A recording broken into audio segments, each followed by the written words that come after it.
지켜줄게. 긴 시간에 너만을 사랑해. 믿어볼래 영원히 너만을 지켜줄게. 안녕하십니까. 1월 28일자 주간시황입니다. 지난 24일부터 28일까지 주간을 분석해보고 오는 31일부터 2월 4일 주간의 전망을 해보도록 하겠습니다. 말씀드릴 순서는 이집트 수요 사태가 안전자산 선호를 불렀다는 내용과 힘들게 출발한 영국, 스페인은 카야은행 문제 등을 해결하기 위한 첫 발을 내디뎠다는 내용, 호주 중앙은행은 금리 현상 유지가 예상되고 홍수세가 호주에서는 논쟁이 일어났다는 내용, 일본 국채 등급 하향 소식에 대한 영향은 미미할 것이라는 내용 등에 대해서 말씀드리겠습니다. 먼저 이집트 소식입니다. 이집트의 카이로에서 일어난 시위가 주말에는 더욱더 번지는 모습이었습니다. 무바라크 정권의 퇴진을 예상해 볼 수도 있겠습니다. 금요일 늦게 금융시장은 이러한 사태에 대해 민감하게 반응하며 위험자산 매도 현상이 나타났습니다. 주요 세계 증시는 1.5%가량 하락하였고 투자자들은 안전자산인 미국 국채, 금, 미달러, 스위스프랑, 일본 엔화 등의 매수에 나서는 모습이었습니다.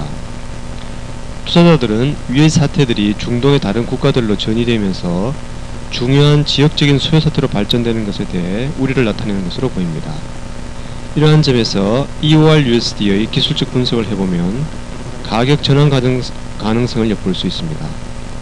1일 캔들 차트상 음봉이 길게 나타났고 주간 캔들 차트상에도 돛지형이 나타났으며 뉴욕장 마감이 1.3626으로 끝나면서 1일 차트상 일목균형표 구름대 속으로 다시 들어가게 되었습니다. 최근 움직임의 범위의 상단이었던 1.3500과 50 아래로 내려갈 경우 추가 하락이 크게 있을 것으로 예상이 됩니다. 두 번째 영국 소식입니다. 2010년 4분기 영국 경제 성장이 둔화될 것이라는 예상은 되었지만 마이너스 0.5%의 뒷걸음질은 시장의 충격으로 다가왔습니다. 영국의 성장률이 한 번 더 마이너스를 기록할 경우 기술적으로 경기 후퇴 국면에 들어갈 수밖에 없을 것입니다. 실업률은 공공부문 일자리 감축으로 증가할 계획입니다.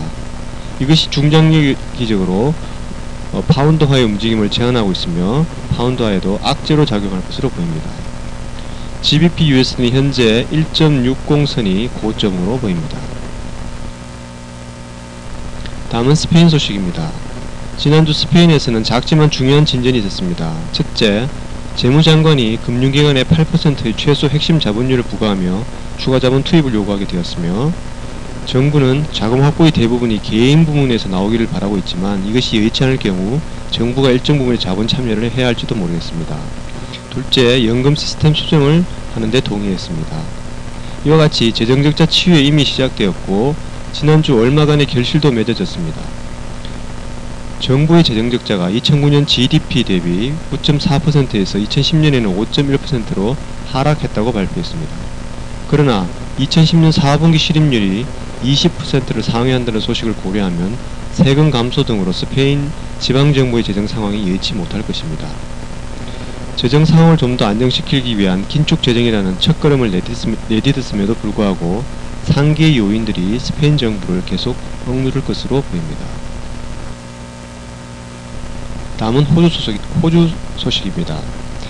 2월 1일 화요일 호주 중앙은행은 금리 결정을 위한 회의를 가집니다. 금리는 4.75%로 현상 유지될 것으로 보입니다. 홍수가 수출에 부정적 영향을 미칠 것으로 예상되고 개인 소비 위축이 성장 전망을 해칠 것으로 보이는 것 등으로 호주 중앙은행이 금리를 현상 유지하는 기간이 예상보다 더 길어질 것으로 보입니다. 이러한 단기적인 재정 및 통화 정책의 방향과 최근 원자재 가격의 약세가 호주 달러의 하락 압력으로 작용하고 있습니다. 기술적 분석으로는 호주 달러는 6월 초부터 시작된 상승 오파를 마무리하고 조정 패턴 중에 들어가 있습니다. 중요 지지선은 100일 이동평균선이 위치한 0.9850과 0.9535부터 1.0255까지 상승한 구간에 61.8% 되돌이 구간인 0.9805 수준이 지지선이 될 것으로 보입니다. 이 지지선을 하향 돌파할 경우 12월 저점을 기록했던 0.9550으로 좀 더 깊은 하락이 나타날 수도 있을 것으로 보입니다. 다음으로 일본 소식입니다. 지난 목요일 S&P는 일본의 장기 국채 등급을 AA-로 하향 조정했습니다. 이에 무조건적인 반사적인 작용으로 USD와 JPY는 82.00에서 83.20으로 급등했습니다. 이후 엔화는 다시 강세를 보이며 82.0 수준으로 되돌아와 있는 모습입니다. 유로존 변방 국가들의 등급 하향 조정 시 유로화 채권 및 유로화에 나타났던 극한 변동성과는 완전히 대조적인 모습이었습니다. 이렇게 극단적인 대조를 보이는 이유는 외국인의 국내 부채 보유 비율의 차이에서 연유한다고 보겠습니다. 사실 일본 국채의 외국인 보유 비율이 전체 5%에 머물고 있는 점을 고려하면 단기적으로나 중기적으로 일본 국채나 엔화 시장에 마찰음이 일어날 것 같지는 않습니다. 그러나 IMF가 최근 보고서에서 일본의 수익 대비 공공부채 비율이 2015년에는 482%에 이를 것으로 보고 있다고 말했습니다. 장기적인 경기 하락을 피하기 위해서는 일본의 재정정책의 변화가 필요하다고 보겠습니다. 마지막으로 다음주 주요 경기 발표에 대해서 말씀드리겠습니다. 다음 주에는 미 동부시간 기준으로 31일 월요일 저녁 10시 30분에 호주 중앙은행 금리 결정 발표가 있습니다. 2월 3일 목요일 아침 8시 30분에 발표될 ECB 금리 결정 및 미국의 주간 실업수당 청구 건수, 그리고 이어 오후 1시에 발표될 버냉키 의장의 연설, 그리고 4일 금요일 아침 8시 30분에 발표될 미국의 실업률 등 고용지표가 시장에 변동성을 가져올 중요 지표로 보이니 거래에 유의하시기 바랍니다. 끝으로 궁금한 점이나 요청사항이 있으시면 언제라도 info121forex.com으로 메일을 주시면 성심성의껏 답변해 드리겠습니다. 이상으로 이번 주 주간 시황을 마치도록 하겠습니다. 감사합니다.